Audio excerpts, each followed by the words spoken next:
عشان عايزين نتكلم فيها سريعا كده يعني الحمد لله انا عارف ان انت حضرتك لما بتدي اجازه بتسمع القران من اوله واخره وبتعلم وبتجود وكل حاجه.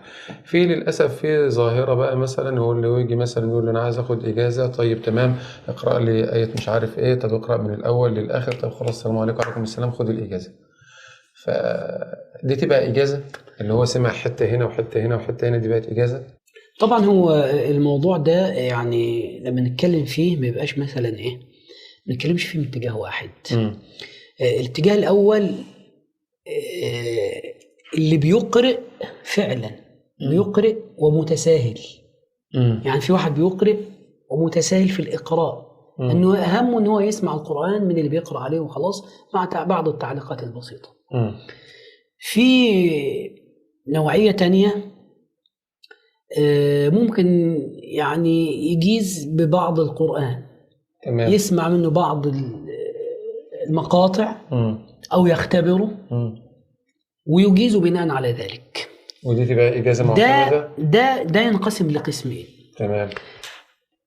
اللي بيعملوا كده بالطريقة اللي هي المذمومة معروفين، مشايخ معروفة، بيقول لك معناها أعلى الأسانيد وكذا، وبيقرئ غاية القضية في إن اللي جاي يقرأ عليه ياخد الإجازة. معلش يا شيخ أحمد أنا آسف، يعني أحد الإخوة حكى لي شيخ برضو كبير وبيدي إجازات وحاجات كده يعني، فاتصل عليه أيوة أنا عايز أخد إجازة. طيب اقرأ لي كده آية الكرسي. قال له الله دي قراءتك جميلة جدا، طيب تعالى لي مش عارف هات لي كام وتعالى خد الإجازة. تمام، ده اللي احنا بنتكلم عليه، دي الطريقة المذمومة. إنما في مشايخ بيجيزوا، شيخنا المعصراوي مثلا بنحفظه يعني أحيانا يجيز باختبار الطالب. يعني مثال جالك الشيخ عبد الرحمن زعتر، والشيخ ما شاء الله عبد الرحمن صوته جميل وحافظ القرآن كاملا ومتقن في القراءة، فجالي الشيخ أحمد طيب أنا أعمل لك اختبار، فعملته الاختبار طلع ما شاء الله متقن فعلا في الأحكام يعني يدرس. فلو حضرتك اديت له إجازة، دي إجازة معتمدة؟ أنا عن نفسي اللي أنا بعمله يعني أنا عارف اللي حضرتك لازم أقول تسمع. لك لا لو جالي حد كده هو متقن فعلا، هو متقن فعلا، بس أنا يعني أعرف هو قرأ على مين. لو قرأ على حد أنا أعرفه وأجازه ممكن أنا أجيزه ببعض القرآن، وإن كنت أنا ما بعملش كده حاليا. تمام. ليه؟ لأن هو ابن الجزري كان يجيز على فكرة بطريقة شبه هذه الطريقة، ولكن طبعا لما يعملها شيخ كبير وزي الشيخ المعصراوي مثلا هو عارف بيعمل ايه، وهو اولا بيبقى مثلا عنده ايام ما كانت المراكز بتاعت الشيخ المعصراوي شغاله كان بيجيب ناس مجازين يسمعوا القرآن كاملا ويجيزوا الطالب، والطالب يروح للشيخ المعصراوي بناء على انه انه الشيخ الفلاني وفلان وفلان اللي الشيخ معتمدهم اصلا في المركز سمعوه واجازوه، وبناء عليه بتتم الاجازه. فعشان كده بقول لك هي فيها شقين، شق اللي هو المذموم والشق المحمود ده، وده المفروض يعني اللي يعمل الكلام ده انا عن نفسي ما بعملوش، ولكن قليل من الناس اللي المفروض يعملوا كده، اللي هم يعني مثلا أصبحوا مشايخ كبار عندهم طلبة كتير، ممكن حد من الطلبة بتوعه أجازوا وهو بناء عليه بيختبروا وبيسمع قراءته وهكذا. يعني الشيخ أحمد عشان برضو المعلومة توصل لنا، لو اجى الشيخ أحمد مثلا الشيخ عبد الرحمن قرأ على الشيخ أحمد وقال له اقرأ لي بعض المواضع في القرآن، وفعلا القراءة بتاعته قوية ومتقنة، والشيخ أحمد هنفترض أن حضرتك ما بتعملش كده، بس هنفترض حضرتك اديت له إجازة، هل واحد تاني يقول لا ده غش وتدليس؟ ممكن يقول كده ويبقى له مسوغ ووجهة. ليه؟ لأن هو لو قال إن أنا قرأت على أحمد عبد الناصر القرآن كاملا غيبا يبقى مكتوب كده في الإجازة قرأ عليه القرآن كاملا غيبا، واخلي بالك لو قال كده يبقى تدليس طبعا. إنما ينفع يقول أجازني الشيخ فلان ببعض القرآن. ببعض القرآن أجازني الشيخ فلان ببعض القرآن. إنما يقول أنا هو راح قرأ على شيخ القراءات 10 مثلا أو القراءات 7، قرأ كم مقطع وبعدين يجي يجيز يقول للناس أنا أجزت في القرآن بالقراءات 10 الكبرى أو الصغرى من الفاتحة إلى الناس جمعا على الشيخ فلان فلاني، ده اللي اسمه تدليس. إنما احنا بنقول إيه؟ إن في بعض الحالات ينفع إن هو يجاز ببعض القرآن، وهذا يثبت في الإجازة. الله يفتح عليك. يثبت في الإجازة. ده اللي بيقرأ في التليفون بنقول في الإجازة إنه فلان الفلان قرأ على القرآن كامل عبر الهاتف من باب الأمانة.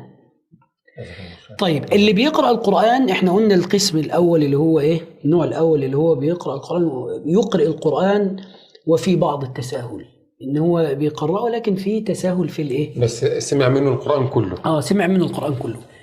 هذه طبعا إجازة، ممكن أقول لك إن دي إجازة للشخص يعني لا يصلح أن يجيز بها. اللي يجاز ويجيز لابد أن يكون هو يعني قرأ على شيخ. يعني أنا مثلا عندي ناس ما برضاش أجيزه غير مثلا بعد 3 ختمات. 3 ختمات أو ختمتين. واخلي بالك ممكن الختمة الأولى يفك فيها نفسه، نديله بعض النقاط الأساسية اللي ما ينفعش إن هو يشتغل من غيرها عشان يبدأ في ختمة إجازة مثلا. وتبقى ختمة مش معنى كده إنه وقفت على كل حرف، لا بتبقى ختمة إن هو ما قرأش على شيخ قبل كده. فكون إن هو يبدأ يقرأ على شيخ عنده هيبة وبتاع، لما يقرأ القرآن كاملا على شيخ ممكن في الختمة الثانية يبدأ يركز في الأحكام. صحيح. والشيخ يلزمه ببعض الحاجات اللي يتقنها من مخارج وصفات وشرح مثلا متن التحفة أو متن المقدمة الجزرية ويبدأ أن هو يتفاعل مع الشيخ.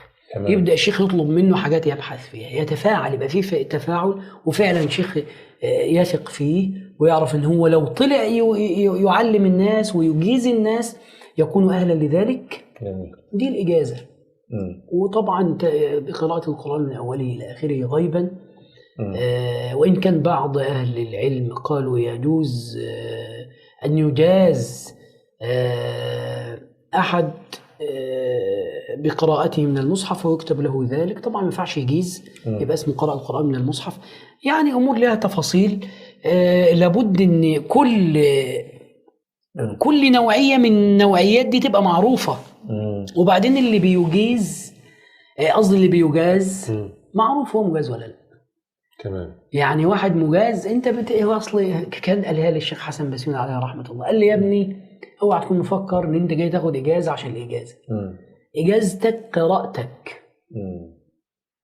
قراءتك هي اللي هتبين ان انت راجل مجاز ولا لا. طب معلش يا شيخ احمد، معلش، اما يجي الشيخ يكتب في الاجازه اللي فلان قرأ عليه وهو قرأ عليه بعض المواضع، طب ما هو ده كذب. اما احنا قلنا ده تدليس. هو لابد أن يوضح قرأ فلان الفلان علي القرآن كاملا غيبا من الفاتحة إلى الناس. خلي بالك برواية معتبرة كما عند أهل الأداء. خلاص أنا ده فلان الفلان قرأ عليها ختمة غيبا من الفاتحة إلى الناس بالشرط المعتبر عند أهل الأداء. هو فعلا قرأ عليا كده، لو ما عملش كده يبقى ده تدليس. القسم بقى اللي هو الثالث بقى اللي عاملها تجارة محضة، دي طبعا يعني تجارة بقى. هو كمان هو يعني كما كنا تكلمنا قبل التصوير في قضية ان الانسان ممكن